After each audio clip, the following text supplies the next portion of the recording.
Good afternoon, members. Welcome to another session of learning how to make mobile applications using Flutter.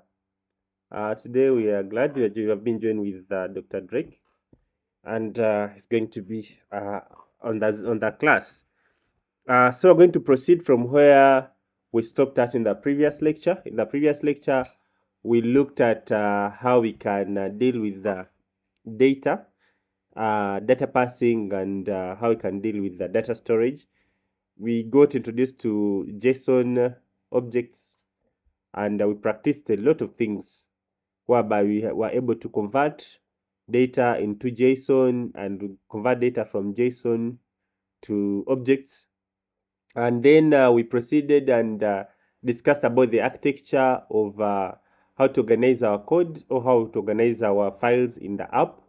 We looked at, we got introduced to something called models, and then we discussed the importance of models, where we say that the advantage of model, it helps us to keep things together in a certain context.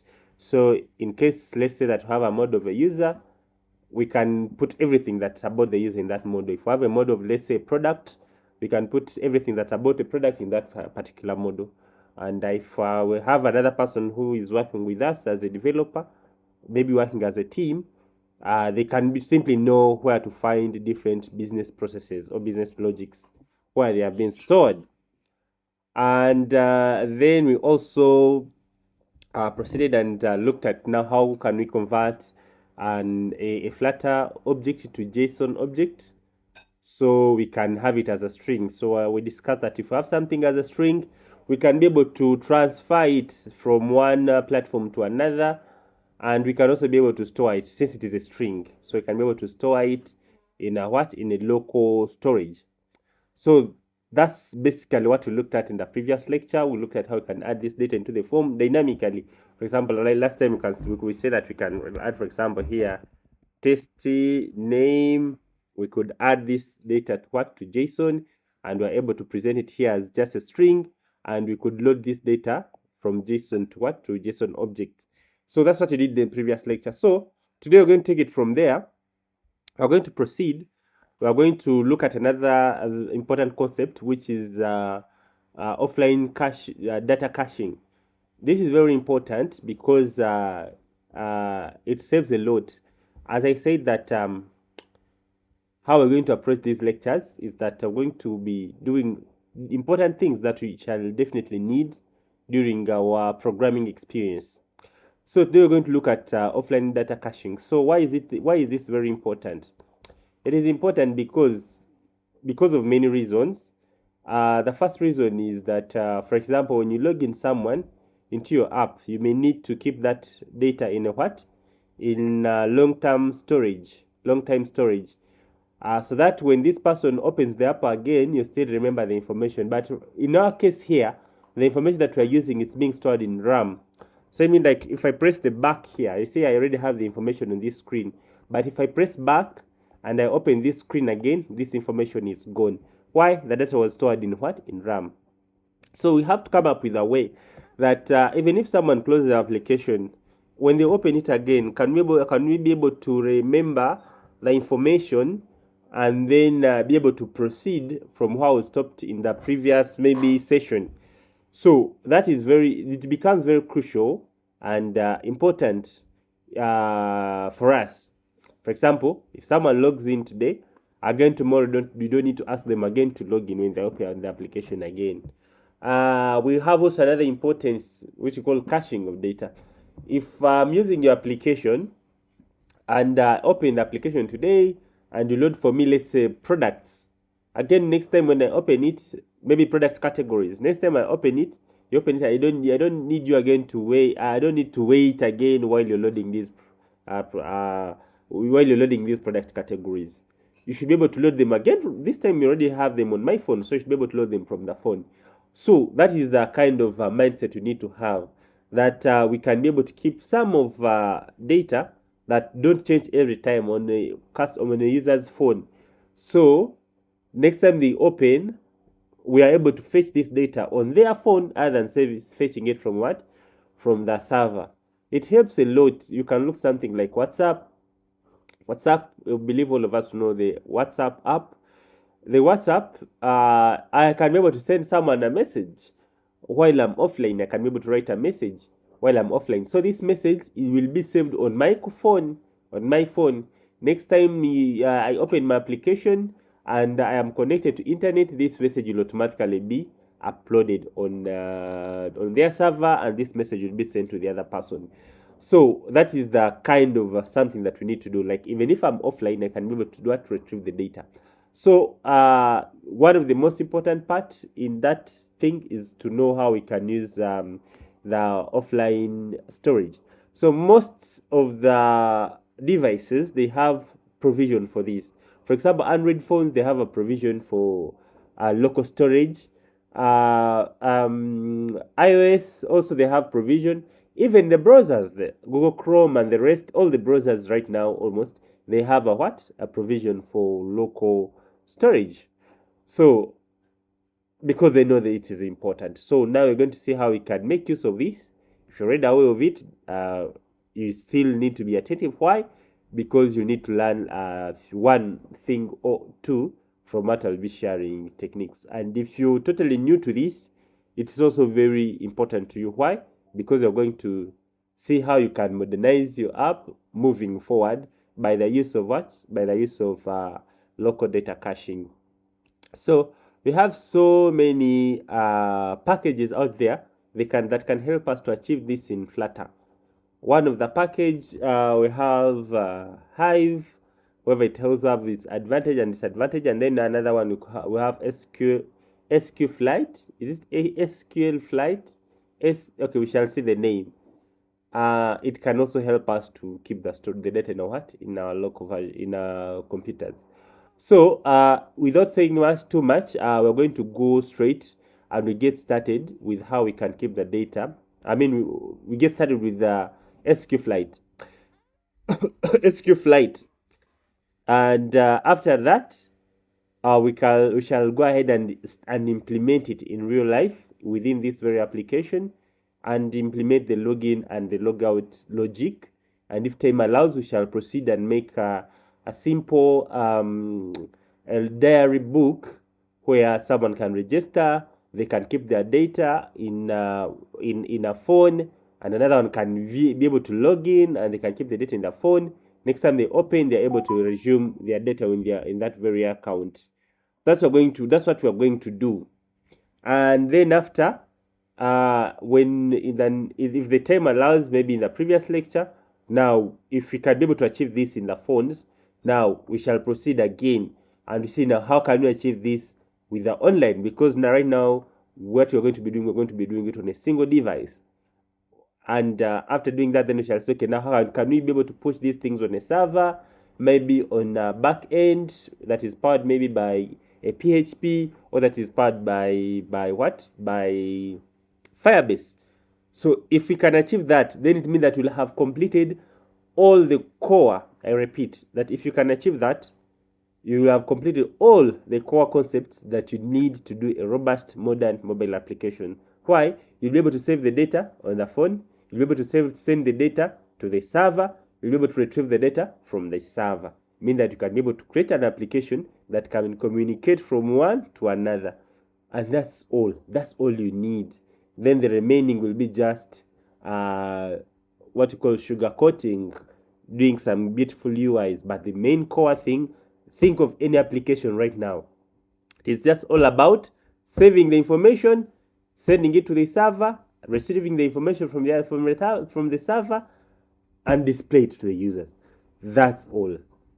E-commerce platforms, chatting mobile application, video applications, management systems. That's all it takes. So that's what we're about to achieve that. So that much said, it helps giving you the picture of what we're going to do, what to be covering, and where we're at this moment. That much said, let's go straight into today's business. So as I said, we're going to let me open here my browser. We're going to look at SQLite. So you search for that package. It's called sqflite. sqflite, just like SQLite. It's just like SQLite, but here they added F in the middle because a package that will help you to achieve that. So there are so many packages out there, but for me, I'm giving you the one that I think it's best, based on my what? On my experience, right? But you can try many of them. But remember, every package has its own loopholes. But this one is compatible with Android, iOS, and Mac OS. It's not compatible with what? With the browsers, right? But these one are the core things that you need for what? For mobile application. I mean, for mobile applications. So to install a package, I've already shown you how you can do that. I can either use a command, or I can just simply come to here installing, and then I add this in my what? In my package file, and then I go ahead and do pub.get. But the best way, as we discussed in the previous lectures, we say that the best way is to use a command, because it will go ahead and look for me the most compatible package, I mean version of the package to put on my app, depending on the on my version, depending on my Flutter SDK version. So I've copied the link here, which is Flutter pub.add sqflite. I'll go ahead and copy it, and I've shown you how you can search. Just go to Google and search this. You'll be able to see it's a very popular Flutter package. As you can see here, it has 160 points, which is the maximum Flutter points. It has more than 5,000 likes and has more than $2 million downloads. That becomes a very popular package to use. So let me go ahead and add this into my into my application. So I'll just simply come to the terminal and then come here and paste it and then press enter. So if I press enter, it will go ahead and process and then install this in my in my pub.get. So if I come here to pub.get here and then I click on get, I'll be able to see sqflite while it has been added in my in my project. So that's all it takes to add this application, this package into your into your mobile application. So first things first, what we're going to do, we're going to create a fresh screen that we are going to use to practice these things. Okay, we're going to create a fresh screen that we're going to use to practice this sqflite. So what I'll do, I'll just simply come, I think we can benchmark from this Flutter JSON, right? We can benchmark from this, and then we see how we can integrate everything, all right? Or maybe we can do something from scratch. Let's do something from scratch. It's okay.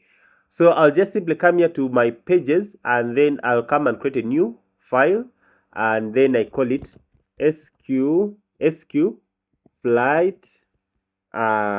practice screen.dat, right?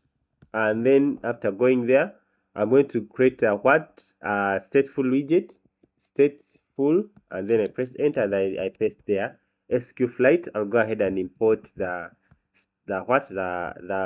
material, the package for material, right? So after doing so, what I'm going to do, I'm going to add this sqflite in our in our home page. You already know how we do that. So I'll just simply come to our home page, which is here. Where is my home page, which is here, and then I'll come on top here, on the very top here, and then I'll duplicate this guy, and by just selecting and then press Ctrl D to duplicate, and then I'm going to call this one sqflite practice. All right, and then I'll come and change this from JSON practice to sqflite practice, and then I'll press Alt and Enter to import this screen, and then I can change the icon to something relevant. Just, it's not necessary, but something relevant that this, maybe I can say storage, something like that. Yeah. So if I save, I'll be able to see that sqflite practice screen has been added. All right, so I can compile the application again, and then we see how it can start. So that's it. So it's here, it has been added. So what I'll do, I will go ahead and open this guy here. open it, and then I'll be able to see a totally empty screen. So in this empty screen, we're going to practice different things. So let me go ahead and create just a scaffold, put a scaffold there. Already know how to do this. Scaffold. And then I'll go ahead and put our app bar, and I can call it app bar, and I give it a title of SQFlite practice. All right. After doing so, sorry, it had to be in the text. All right. All right. So after doing so, we'll go ahead and do what? And go ahead and put our body, right? We shall put our body. Our body. So shall go ahead and put the body. The body, we can just simply make it a single child scroll view, and then this child we're going to pass what we call a column. So in this column is going to have, of course, children, and then maybe our first child will be maybe a list tile. So I believe everything that I'm talking about right now, you already have an idea, I believe. Yeah, because I've covered each and every component that I've written here so far. So our first child is going to be just simple. It will have, of course, title, and this text is going to be just text, and our first text is going to be create table.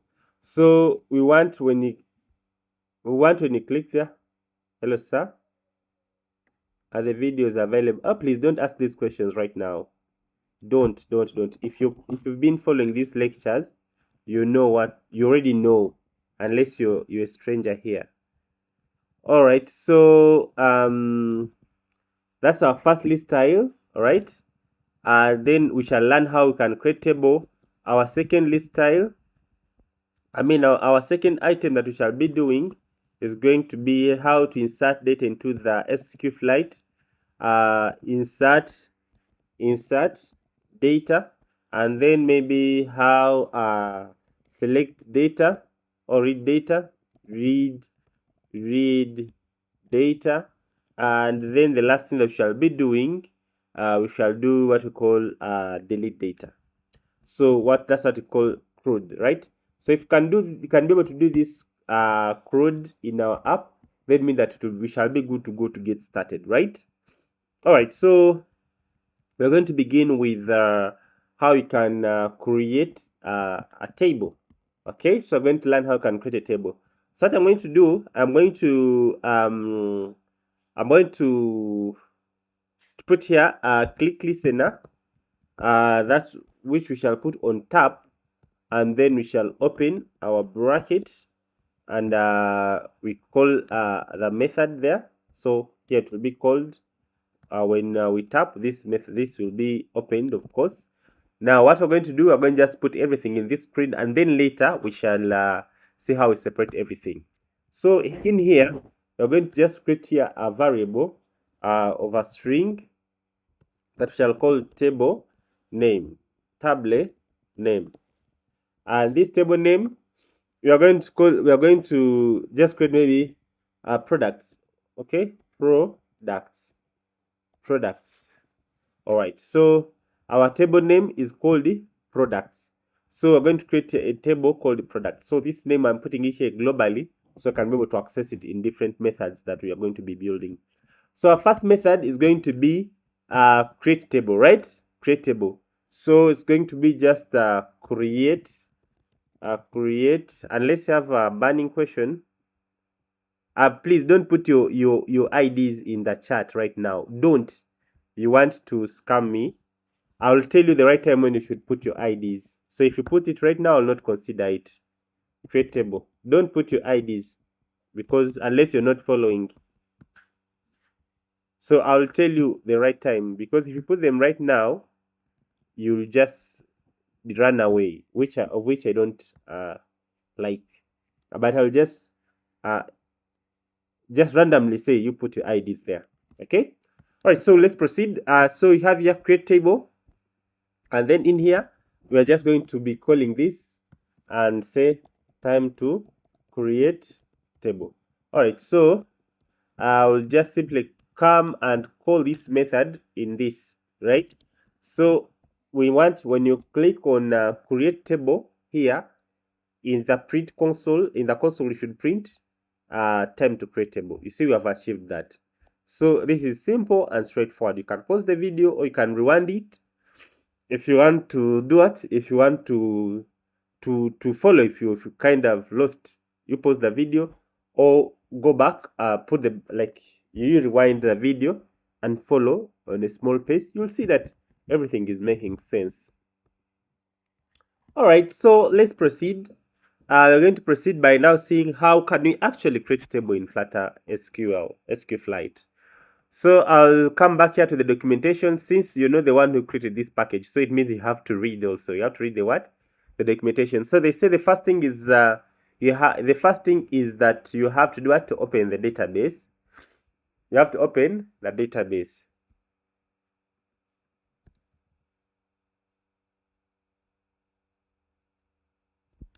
My AI is not working today, right? Okay, you have to open the database, right? You have to open the database, and then later you have to close it, and then to create, you have to create a, to create a database, you have to do what? To initialize it like this, and then you get you pass the database string like this, and then you go ahead and say, if you want to delete the database, this is how you delete it. Subscription expired. People, stop putting non-useful message in the chat.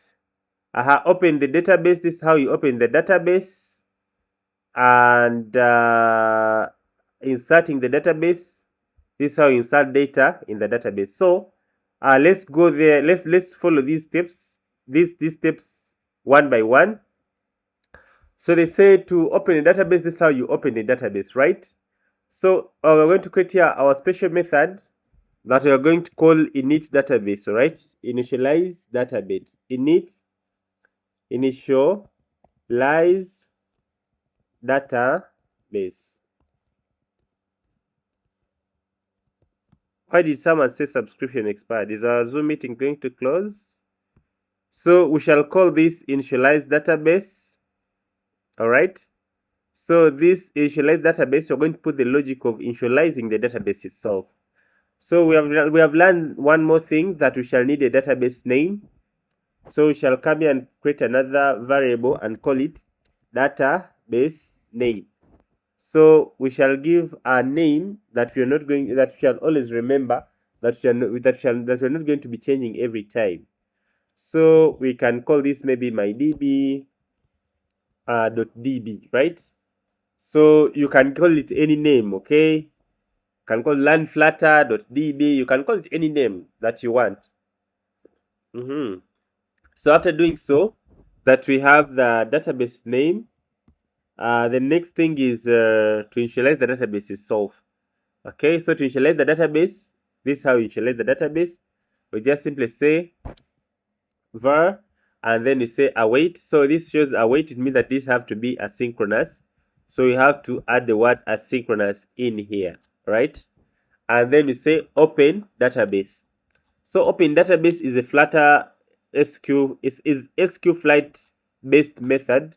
So we have to import it by just simply pressing Alt and Enter, and then we press Enter, and then it will be entered here. So this name of a database, it is public here. So I have to remove this and I put it here. So we should not repeat ourselves every time. All right. So after doing so,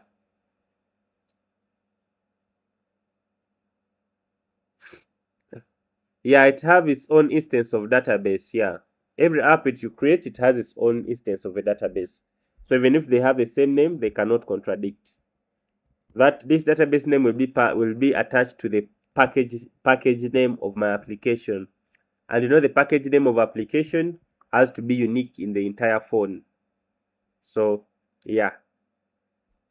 So that's how we initialize the database. So we shall be initializing it like that.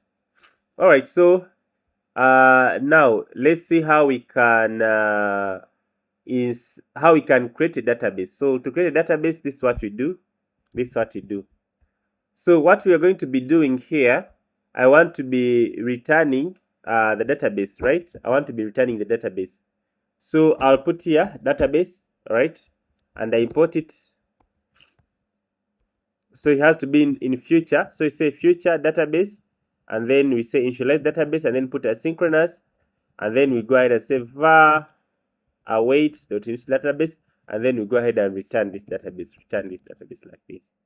So if you want to check for errors, if the error will happen or not, so you can make this nullable by default, and then go ahead and do this try and catch, and then catch. You can catch it like this, where here you can receive the error, and then put here what has actually happened in the console. Okay, maybe say error during init database, and then to access that error, I can just simply say the error dot to string. I'll be able to see the error in the console. Yeah, so that's it. Yep. So here we try and catch. I think I have to add one more bracket like this. Yep. Yeah. So try catch. It ends here, and then this bracket starts here. I think I have to remove this. Okay, so try catch has to be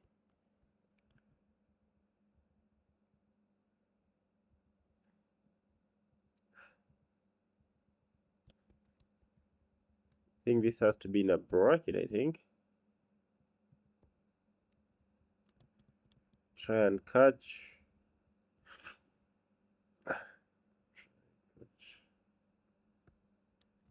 See.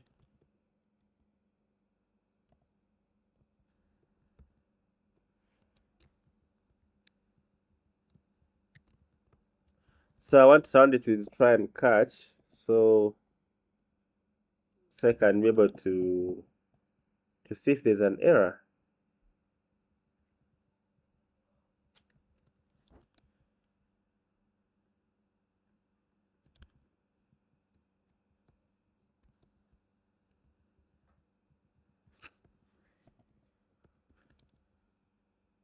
So I'll have to come and surround this with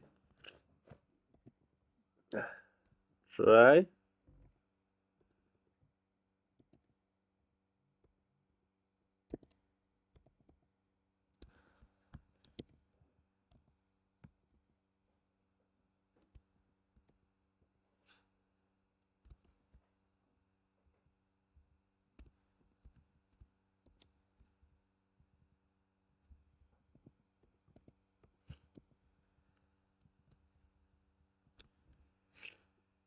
The second. Just forget it.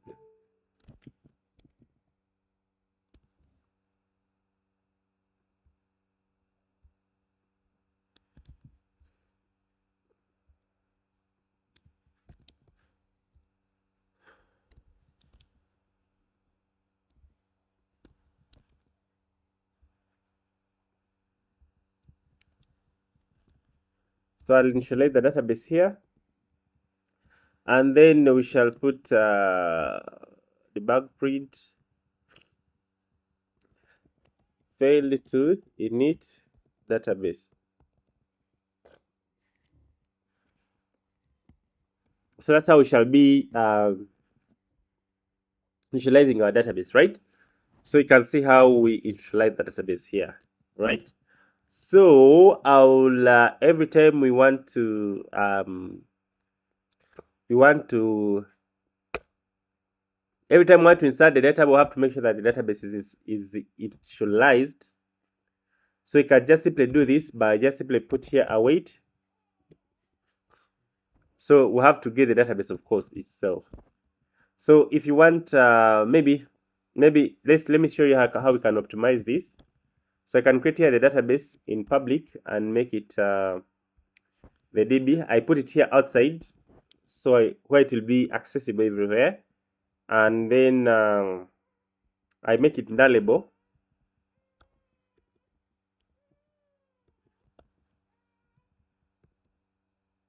I put here a question mark to make it nullable, and then I come here and surround it with try and catch. So it will just simply say await.db. So I'll first check if this if db is already not null. I'll say if is not null, it should return. It means that it has been initialized. It should return the database. All right. So if it is not null, it should return the database.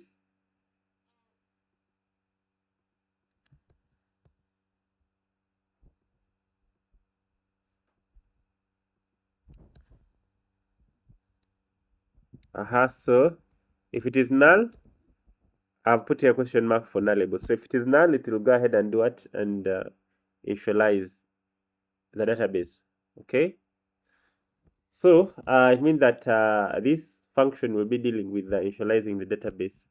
Now, if you want the database, I'll just simply come here, db. So here I want to initialize the database. Just simply say db equals to await. So equals to await, and then I go ahead and put initialize database. So I have to make this method asynchronous by putting here async. All right, so I'll check if this is still null. If it goes null, I can go ahead and say print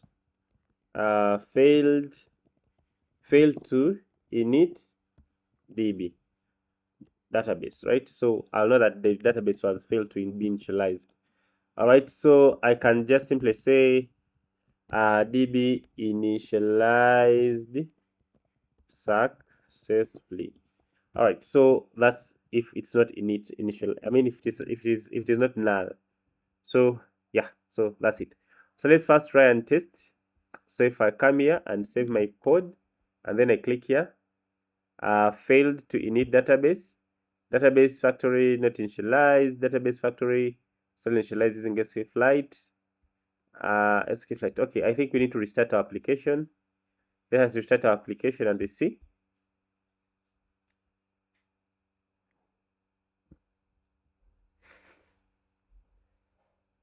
So I have to restart our application.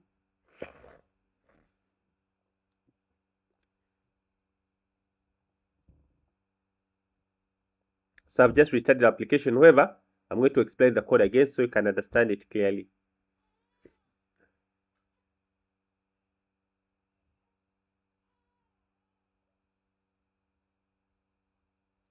So it is compiling. Yeah, future is similar to the promise in SQL. I mean, sorry, in JavaScript. So future, it is something that you'll have to wait for. If a method is going to be asynchronous and you want to return something, it means that it must be a future response, and that's how you do it. So you just simply say future, and then you put these less than and greater than sign, and then in between you put what you're promising to return, and then you say initialize, and then you have to put asynchronous, meaning that this method will delay, so someone has to await it for it. So that's why I see here when I'm initializing, I'm just simply saying await. So because this method is going to do what? To delay. All right. So that one who asked, is it the same as what promise a function in JavaScript? Yeah, you're right. It's the same. So let's try again. So it has been initialized successfully. So the other problem was because I had not restarted the application. So members, I hope you've seen. I'll just go one more time and explain how I've done it. So this is just our list style that has a click listener for create table. So when you click on create table, this table will go ahead and say database db. db, it is a database variable that can be nullable, and it is created here, and by default is null. So it said db equals to await initialize database. So initializing a database can take like a second or two or less than seconds, but the point is it will take time. So if you don't wait for it, you may go ahead and do other things while it has not, the other method has not finished. So that's why you have to put there await. So we call this method, it's called, it is promising it is promising that excuse me, let me first sneeze, guys. I have flu. Just give me 5 seconds.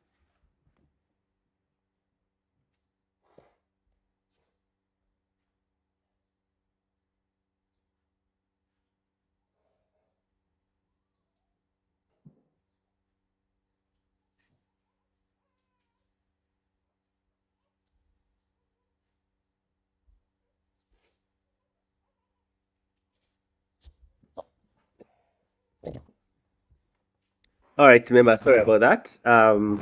So here we're saying that it is promising to return a database. So here it will check if the database is not null, it will go ahead and return the database. Otherwise, if the database because it will mean that it will have been initialized already. So otherwise, the database, if is still null, it will go ahead and open the database, and we're opening it using the way how Flutter says that you have to open it. We call using Flutter sqflite, how it says we have to open it. We call open database, and then we pass the name of the database.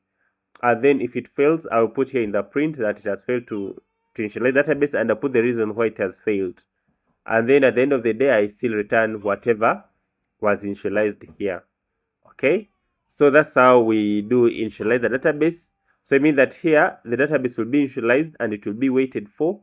So I'll check if this database is null. I'll go ahead and put here the print and say failed to initialize the database. So it means that you cannot proceed with other business if the database was failed to be initialized. If it is successful, I'll go ahead and just put this in the console, showing the database was initialized successfully. So if I click here, I see that DB initialized successfully. So everything is beautiful at this moment. So now we're going to learn how we can save data into how we can initialize the table. All right, so to initialize the table, we just simply say db execute. Let me put this here.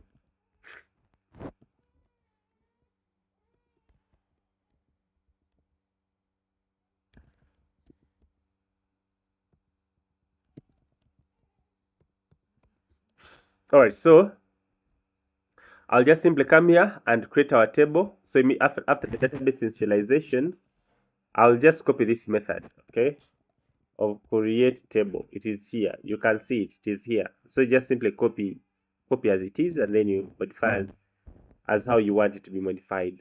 So I'll just simply come here to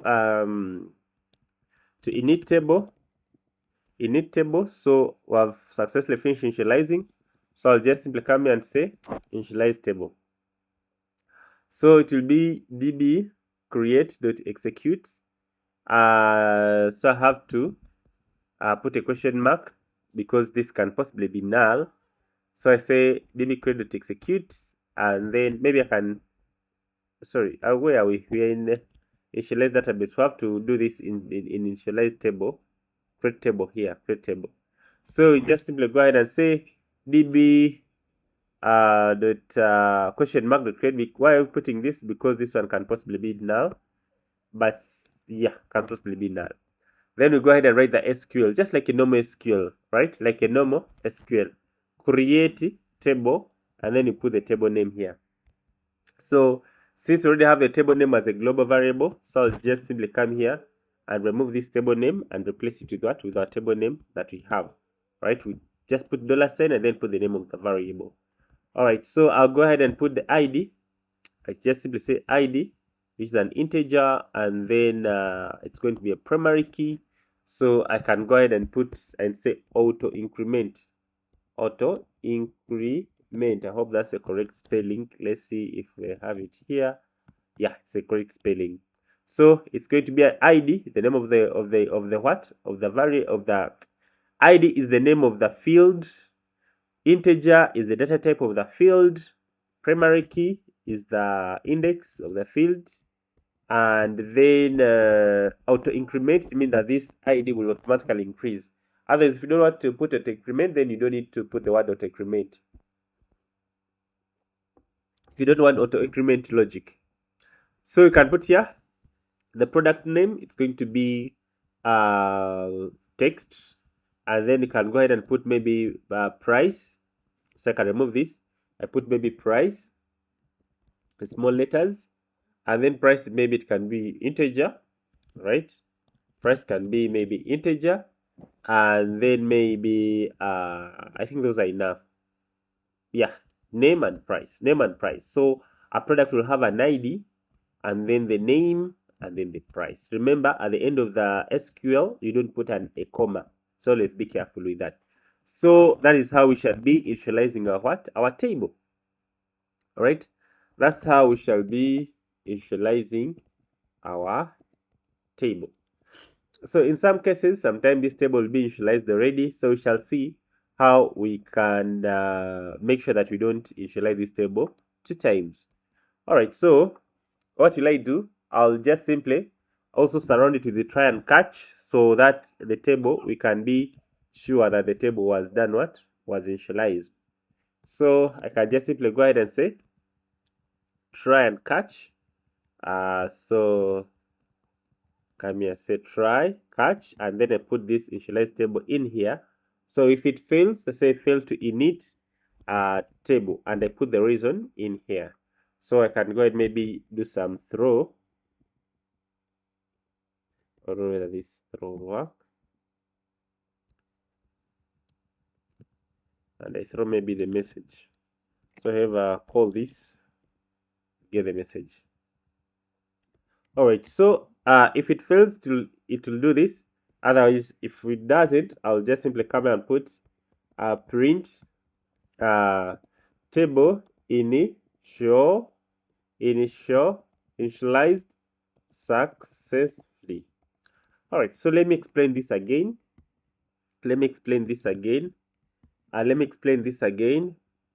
It is we are calling create table called initialize database. Initialize database, already know the business that's being done there. And if it fails, if the database remained as null, I go ahead and say fail to initialize database. Otherwise, I try and say await db.execute. I go ahead and write my SQL create table of this name, of which the name I've already defined dt in this variable, create table products, and then open bracket, and I close the other side. And then in here I put ID, which will be the data type of integer, and the primary key, and auto increment. I put a comma, and to have the name, which is the text, and to have price, which will be the integer. So that simply defines our what? That simply defines our table. Then I say if it fails, I'll put this in the debug, and then I put the error, so that someone who called this may not proceed. All right, so that's how we initialize table. Let's try to run it. So create table. So you see, table was initialized successfully. That is very beautiful. Now the table is already there in our database, but now let's try to create it again. So there's an error. So it has failed to initialize, and the issue they're saying that the table already exists. So I want to try here something. If it's also in SQFlite. So this thing of create table if not exist. I don't know if that's the right one. Let's try it. Create table if not exist. Oh, still it's failing. So I think let me see if we can search for it. SQFlite create table if not exist. Let's see if we can find the solution to this. If it is already in SQFlite. So I'll go to Stack Overflow, create table if not exists in SQLite. So this one say that it is there. I think this one you also did. Create table if not exists. I think there's a word S at the last. I mean there's a letter S at the last. Let's try. Beautiful. Yes, got it. So there was an S. I was skipping the S. So it means that this table will only be created when it does not what? It does not exist. Okay. So if it does exist, still no problem.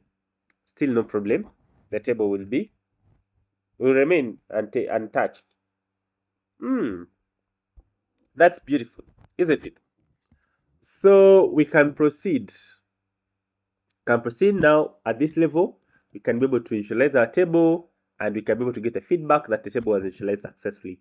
Whether you press it 1 time or 20 times, still there's no error, but we are sure that the table has been initialized successfully. Members, I hope you're following. So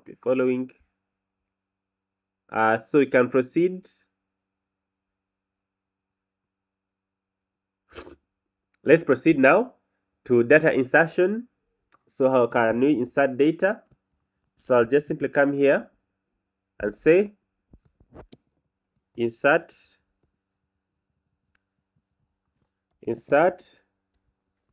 data into table, right? So that's what we're going to be doing right now. Others members, I hope you're following.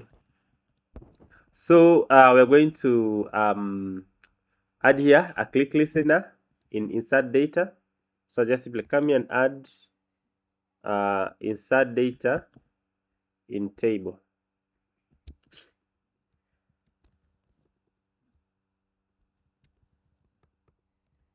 Okay, so insert data into table here. That's where we are, right? So I can put here print time to insert data. All right, so let's try and see. Click time to insert data. Okay, so let's go ahead and do that, right? Let's go ahead and do that. So it means that to insert data, the table must be created, right? The table must be created. So this table, we have to first make it is created. So I can surround this with the try and catch. So I'll call create table and then come here and catch E and then put here. So if it fails, so this will be executed only when it fails. So I can put here print say failed to init table. All right, table. So this is when we call the what, and if it fails, I don't want to go beyond here because I know it will not still work. So I'll go ahead and return. So that's how we shall be initializing the table. So doing so, we're going now to see how we can insert the data into the table. So I'll just simply come to our SQLite and see how you can insert data. So there are different ways of how you can insert data. You can either insert them through a transaction, which is the best way, or you can insert them through a map JSON, which is also another good way. So let's try by using this. So I'll just simply come here. All right, I'll just simply come here and then so I may just here accept what I want to insert. So I can go ahead and say, for you to insert data into the table, you have to provide us the ID. You have to provide us the product name, which will be a string, and the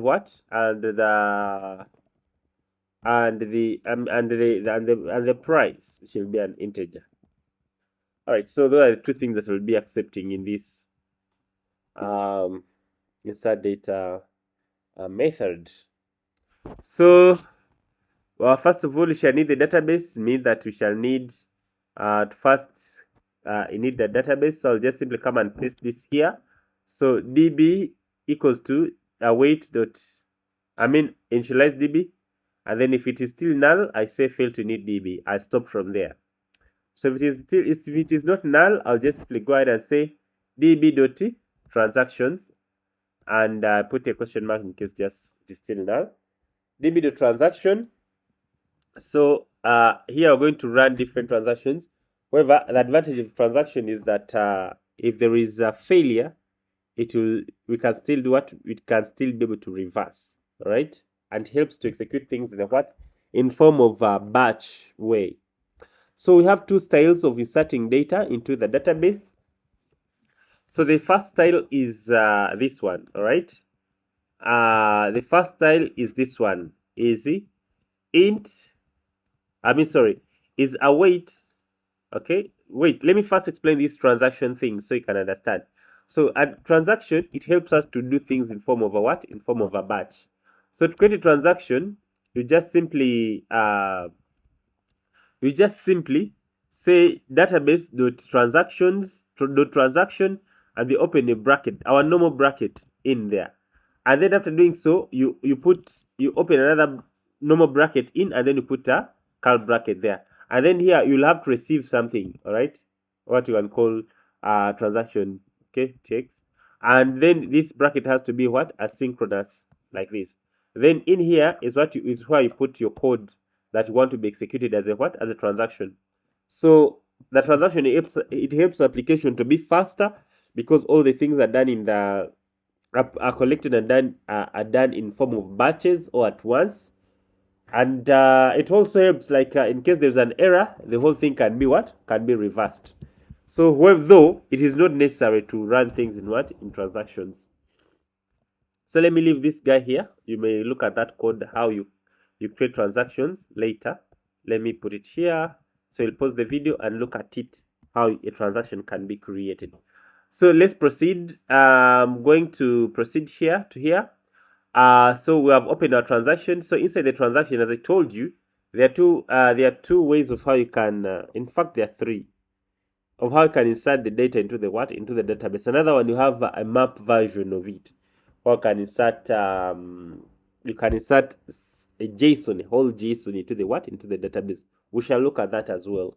So we just simply write our SQL and say await transaction.row insert, and then go ahead and say insert into, and then you put here the database name, the table name.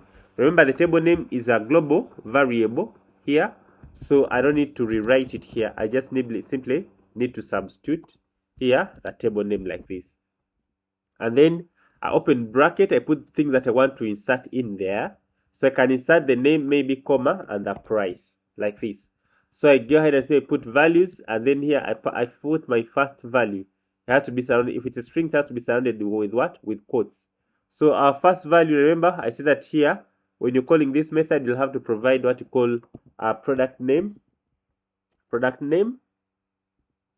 and then also product price. Okay, product price. So what I'm going to put here is the product name. So I'll replace this with the product name, and then I replace this one with the product price. Sorry, no. Wait. I don't need to replace them here. I don't replace them here. Sorry, it is name and then price. Then here in the values section, so I will shall insert them. So I put your product name. Make sure it is surrounded with double quotes, and then followed with the product price here. So for the integers, you don't need to surround them with what? With quotes. You can just simply put the integer as it is. Product price, like this.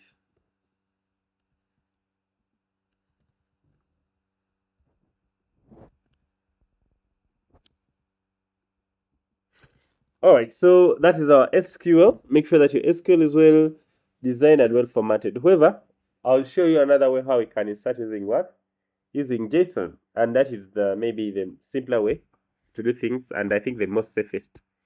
Alright, so we go ahead and say int dot so if you want to get the ID of that new product, you just simply collect it like this. That's how you collect it. So this is another second way of how you can insert a product. You can just simply, and this is the best way because it is using a prepared statement. So you just simply insert into the product name, and then you go ahead and put what you want to insert, and then you put the question mark with the thing that you need to replace. So in our case, you can just simply put name and the what and the price, and then the ID will be automatically implemented. And then I put here values, and then put here two question marks. And then after doing so, I go ahead and do and I put a comma, and then I pass the variable that I want to pass in the order of what is inside this bracket. So the first item is that, and then the second item is price. So, and then you can see here, I started second product. So it's going to be the same, of course, but with different IDs because I've just inserted it twice. So you can pause the video and look at that. We should be able to insert successfully. Let's go ahead and try this out. See, there's a problem here. So I'll just simply come here, here, and then I see there is a warning. So why? Because this insert into data, it is now requesting for two variables. So I have to provide it. So I can provide, for example, I say I'm going to insert maize,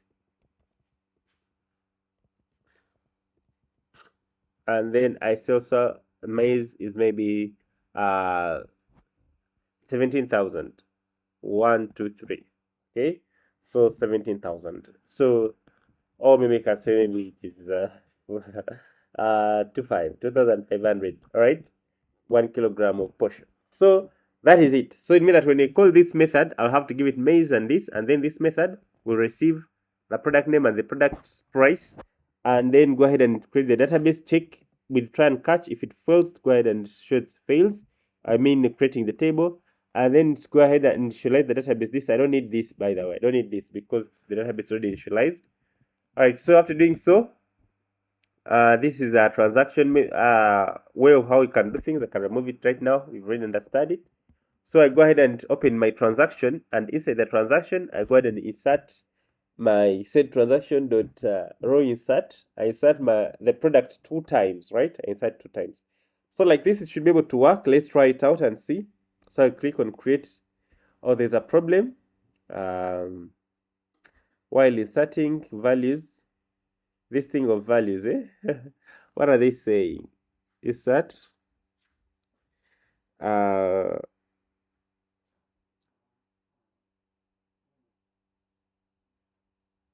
So they're saying that let's first comment this and we see.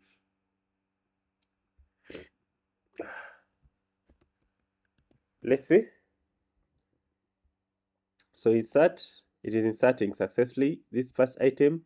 So you see, even though there was an error, the first item still was not inserted. Why? Because they were being ran by a transaction. So a transaction, when something one thing fails, the whole thing is what? Is reversed. So now let me go ahead and click on insert again. So you see now the ID is now 2. Click again, the ID is now 3.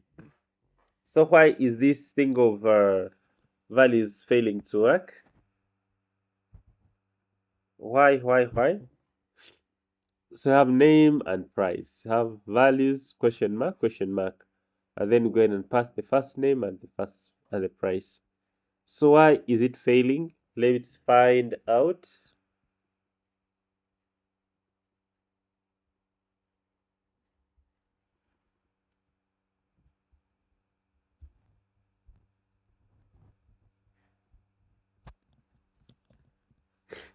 Let's find out. So I click insert into. So they're saying what? What are they saying? No such a table. Oh, we forgot to replace the table name. Yeah, makes sense. So I'll replace this with what? With a table name here. Right, let's all be beautiful. All be fine. Now if I click here, it means that something will be inserted 2 times, right?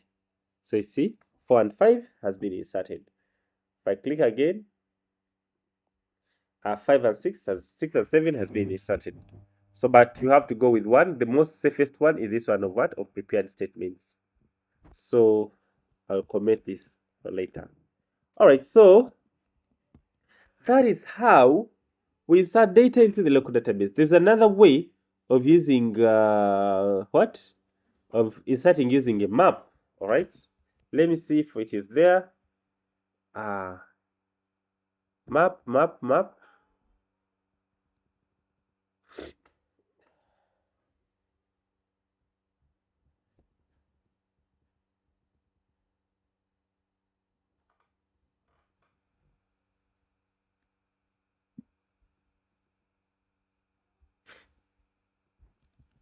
Let's see.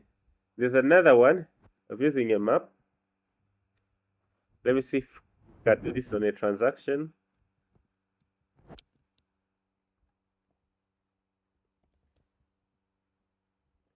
Yeah, I think if you want to start, so the other one has a row statement. If you want to start using a map, this is how you'd say db.insert, and then you go ahead and pass you go ahead and pass the what? You go ahead and pass the table name, which is here, and then we pass a map. Right? This is the simplest way, and I think also the safest also.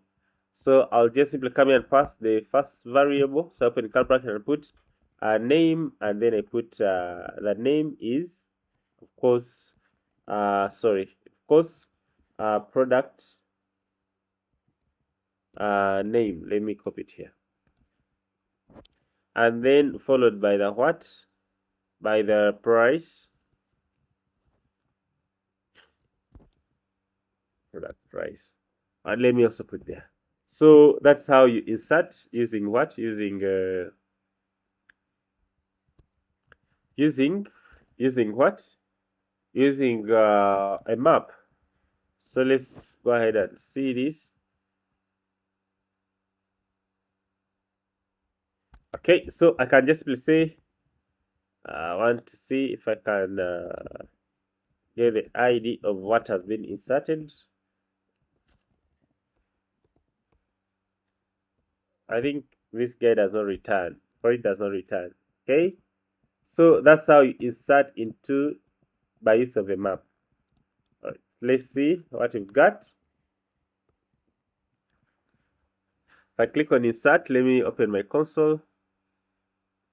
So it is 9. So the next one, it has to be 11 because you'll skip this one if it inserts successfully. Good. So it is 11 because it inserted this previous one successfully. So that's just another best way of how you can insert data. However, the most risky way is to write your own SQL. However, if you want to use it, it's also fine. Okay? It's also fine.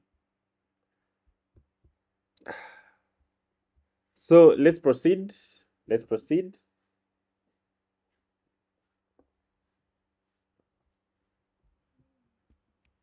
Let's proceed. Let's proceed. Let's proceed. Let's proceed. Let's proceed.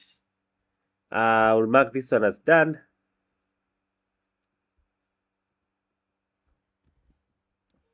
All right, so let's proceed to read data from the database.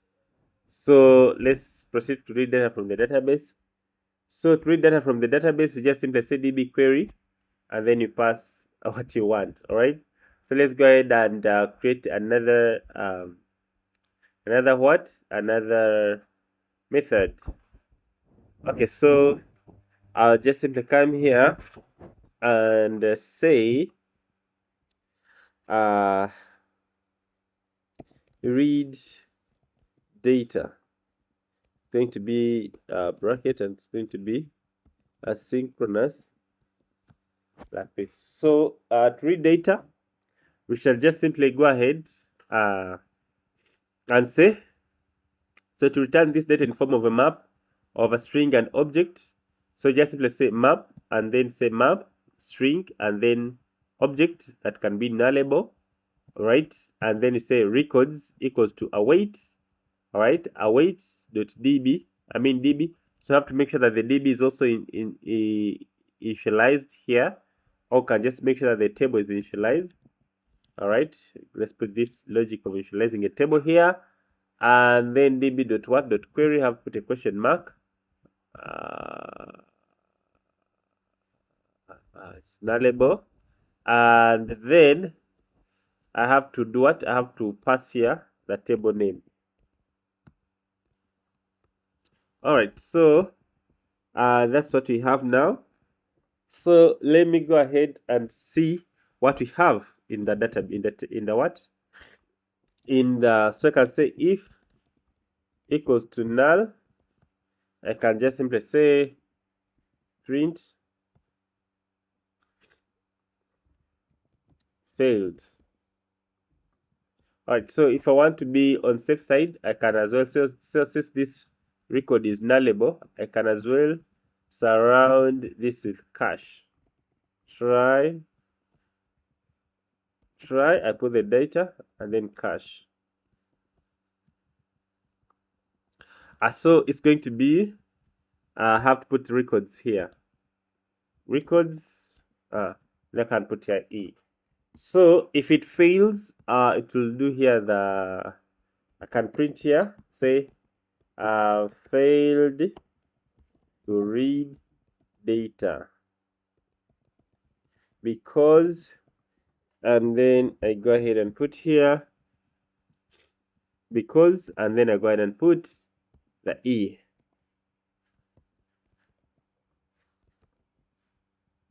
And then I go ahead and return because once it has failed, then I don't need to do what to proceed. All right, so now let's go ahead and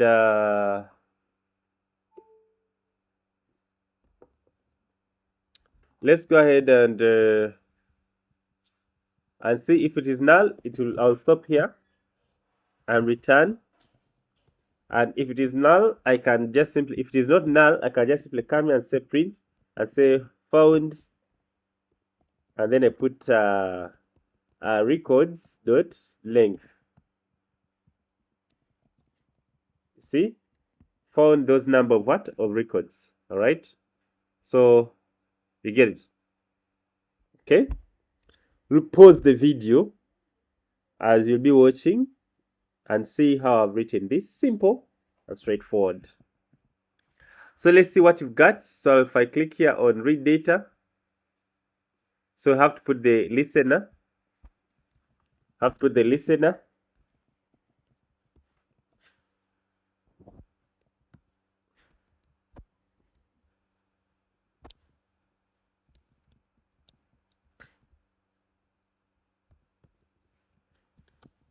Okay, so there you go.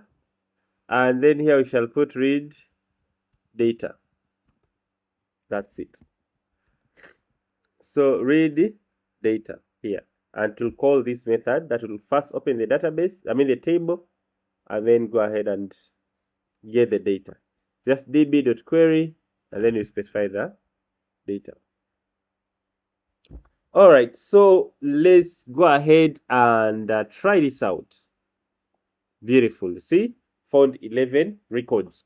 So it can now be able to do what? To read the data from the database. So if I click on insert data, you see, there are now 12 records. If I click on read data, you are now able to read 12 records. So that means that we can be able to fetch data from the database and present it. All right. So if you want to maybe look through this data, you can go ahead and look through it if you want to. So I can just simply say for each. I just said records dot for each, I think. Dot for each, and then open here brackets, put here curly brackets, and then put here what you want to receive. I think yeah, like this. So this one will look through all. So let me see. I think this is an array, kinda. So let me see. We can get ID and like this, and then put comma, and then put full stop space, and then put dot. Sorry, is it plus? Yeah, we use plus, right? Anyway, you can use a string. So I put here ID. I put here the name, and then I put the price.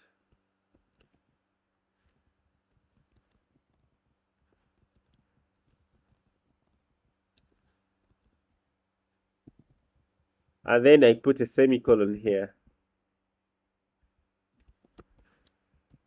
All right, so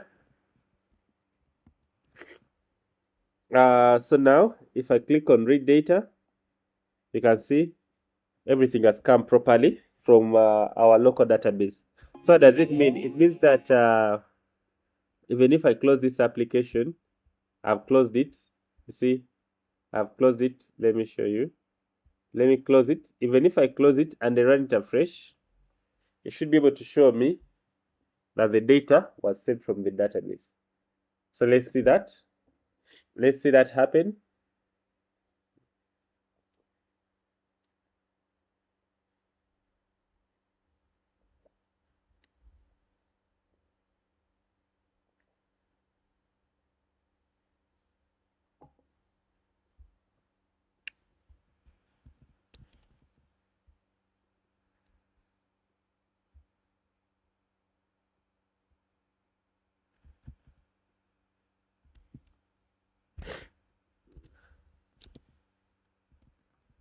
Okay, so let's try again.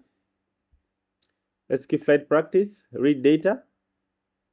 Why is it failing?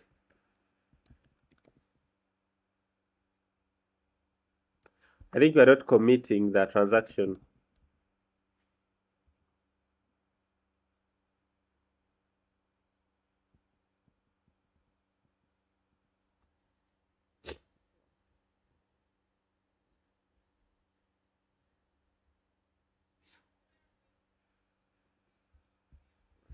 We have to commit, otherwise your data will be lost.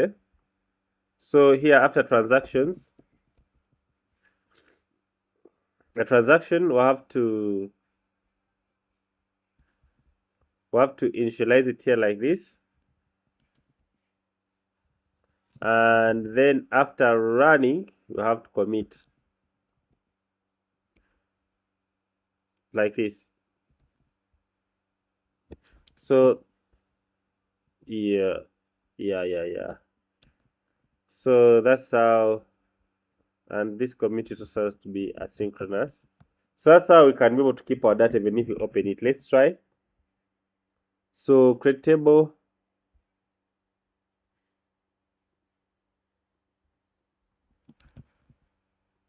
So create table, it has created successfully. Insert data. What are they saying? Commit on null. Oh,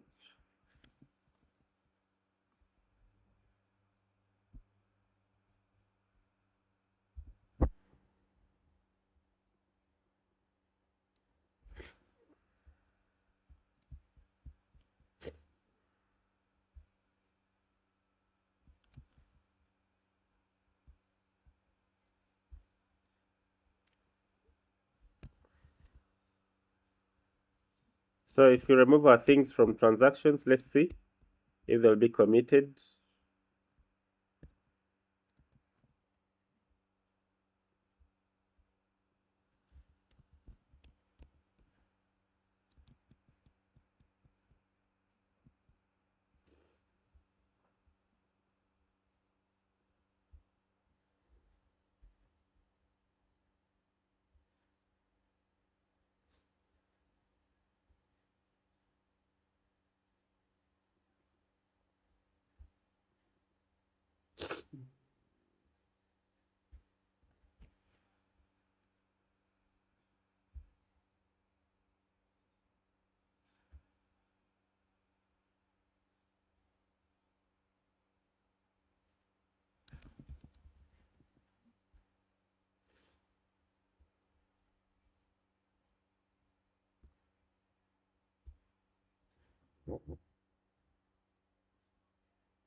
A transaction is committed in the callback, does not throw an error.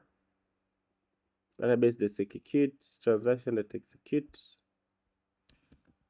See, commit.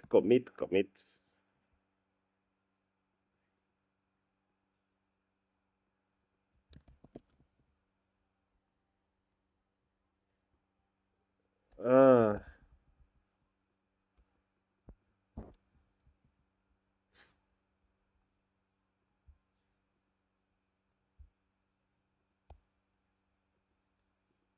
start data, commit on a null. Let's see.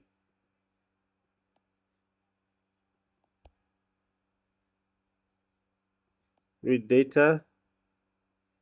So the data is still there. Let's try to close and open again. SQFlite. Read data. Why is it showing failed? Where is this failed anyway? Failed, failed. There is one failed. Okay. So db dot this.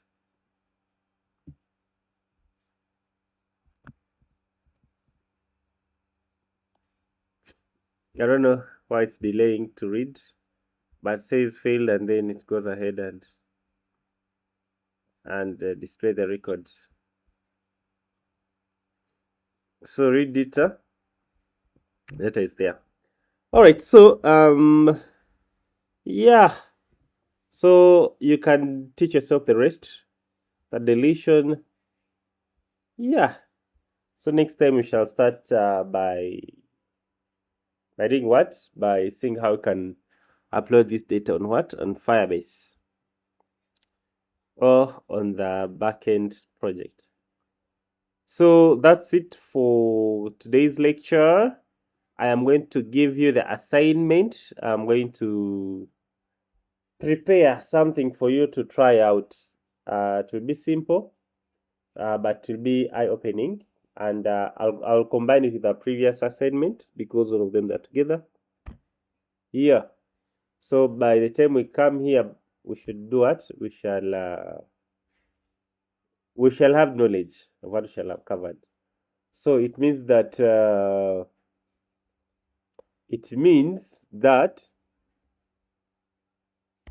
as Dr. Drake said, we shall be grading the assignment that I'm going to give you.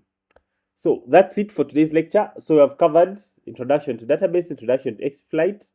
We have seen how it works.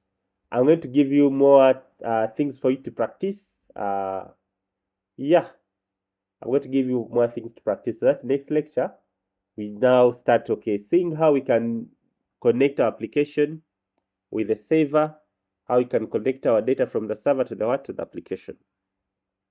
I'll receive your questions if there is any. Before you you start putting your registration names in the chat. Okay, is there anyone with a question? Put your registration and your name in the chat so I can take your attendance.